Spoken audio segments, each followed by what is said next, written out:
Oi, meus filhos, tudo bem com vocês? Chegamos a mais uma aula de biologia, onde essa aula vai se tratar de uma revisão dos conteúdos que vocês já estudaram, certo? Da disciplina. Os conteúdos que foram escolhidos para ser revisados foram os seguintes: vírus e bactérias e plantas, no sentido da sua diversidade e importância. Referente ao calendário de avaliação diagnóstica. As duas avaliações de biologia, a AV1 e a AV2, ficaram nas seguintes datas. No dia 6/10, numa terça-feira, vai ser a AV2, que é a avaliação diagnóstica diferenciada. Essa avaliação de como vai se proceder, eu ainda estou definindo os passos a passos que vocês devem seguir para poder realizar essa avaliação diagnóstica. Então, até amanhã eu coloco no Classroom ou peço para representante repassar para vocês no grupo da sala. A AV1, que é a avaliação diagnóstica por meio do Google Forms, ficou para ser numa terça-feira, dia 13/10, certo? Vocês podem ficar tranquilos quanto referente a essa AV1, porque eu já venho trabalhando com vocês as atividades que às vezes eu envio por meio do Google Forms. Então a AV1 vai ser daquele mesmo estilo, então vocês podem ficar tranquilos. Semana passada revisamos um pouquinho sobre os vírus. Hoje vamos falar um pouco sobre bactérias e plantas. Começando pelas bactérias. Várias espécies de bactérias vivem associadas a outros organismos, certo? Causando-lhe doenças, ou seja, elas são parasitas. Há também bactérias, porém, que vão se associar a seres vivos e obtêm alimentos através dele sem lhe causar prejuízo. Então, esse tipo de associação é chamada de comencialismo. O termo comensal vai significar ser cada um daqueles que comem junto. Então é o caso de que muitas bactérias vivem sobre a nossa pele e em nosso sistema digestório, certo? Então nosso corpo, ele abriga cerca de tantos de bactérias que chega a ser um número maior que o total de células do próprio organismo, certo? Veja só. Também pode haver associações que trazem benefícios a ambos os organismos envolvidos.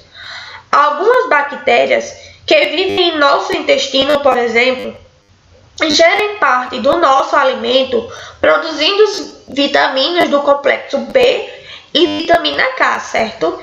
Esse tipo de associação denomina-se de mutualismo, onde ambas as espécies vão ser beneficiadas. É bastante provável que as bactérias primitivas tenham sido os primeiros seres vivos do planeta e pode-se afirmar que, sem elas, talvez a vida na Terra não existisse. Então, elas começaram a promover com os fungos a reciclagem da matéria da natureza, realizando a composição da matéria orgânica de fezes, organismos mortos, enfim, diversas outras funções. Então, a matéria orgânica, ela é composta em gás carbônico, água e sais minerais, que podem ser reaproveitados pelas plantas na produção de substâncias orgânicas. O ser humano, ele utiliza algumas bactérias, como por exemplo, a lactobacillus, na produção de iogurtes, queijos e coalhadas. Há também algumas bactérias que são empregadas pela engenharia genética na produção de medicamentos, mas isso vamos ver melhor no terceiro ano. Quanto à morfologia e à fisiologia das bactérias. As bactérias, elas são os menores organismos do planeta, certo? Se não considerarmos os vírus aí. Então, a maioria delas chega até a medir cerca de 10 vezes menos que as células eucarióticas. Então, quase todas as bactérias possuem a parede celular envolvendo a membrana plasmática. Uma exceção aí é o micoplasma, certo? Que é uma bactéria que causa um dos tipos de pneumonia no ser humano. Então, a parede celular bacteriana é um envoltório rígido, constituído de uma rede de peptídeos ligados aos polissacarídeos, chamada de peptidoglicano, certo? Então, no citoplasma vai haver apenas o DNA, ribossomos e grãos de glicogênio, que vai ser a reserva de alimento, certo? Estão ausentes em outras organelas que ocorrem nas células eucarióticas. Então, as bactérias também não possuem citoesqueleto. O DNA tem uma forma circular e não vai estar ligado às proteínas, como nas eucariontes. Então, além de DNA, pode haver uma ou mais moléculas menores de DNA, que são os plasmídeos. Alguns podem conter genes que conferem à bactéria ser resistente a antibióticos, e outros podem ser injetados em bactérias competidoras, fazendo que sintetizem uma substância tóxica que determina sua morte. Então, muitas bactérias possuem flagelos, que são filamentos longos, e são utilizados por ela para locomoção. Então, além dos flagelos, pode haver filamentos de citoplasma, que são as fímbrias, que atuam na conjugação, ou seja, na troca de material genético entre duas bactérias, e ajudam na adesão da bactéria às células do hospedeiro, facilitando a infecção. Então, essa adesão ela vai favorecer, por exemplo, a formação da placa bacteriana nos dentes e, consequentemente, as cáries dentárias. As bactérias elas podem ser classificadas de acordo com a forma em que apresentam: esféricas, chamadas de cocos, certo? Em bastonete reto, que são chamadas de bacilo, certo? Em bastonete curvo, que são os vibriões, e em hélice ou em uma célula rígida, que são os especílios. Algumas espécies de bactérias,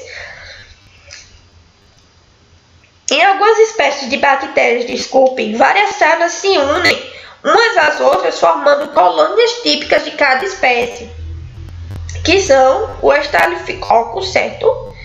E os Streptococcus. Desculpa, que o nome é um pouco complicado. Os Streptococcus, certo?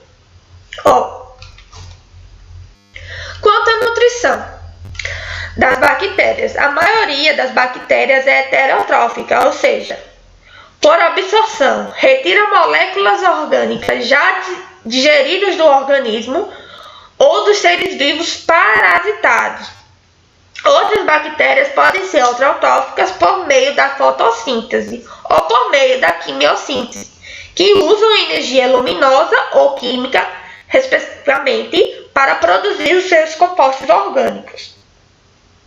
Com relação à respiração, as bactérias podem ser aeróbicas ou anaeróbicas, certo? As aeróbicas elas não sobrevivem na ausência de oxigênio, pois dependem desse gás para obter energia para realizar todas as suas atividades. Já as bactérias anaeróbicas não dependem de oxigênio para sobreviver, então elas podem ser anaeróbicas facultativas, onde sobrevivem à custa de processos anaeróbicos, mas podem realizar respiração aeróbica se houver oxigênio no ambiente. Ou anaeróbicas obrigatórias, ou estritas, que morrem quando há determinada concentração de oxigênio no ambiente, porque esse gás livre dentro da célula pode danificar moléculas importantes, como por exemplo o seu DNA.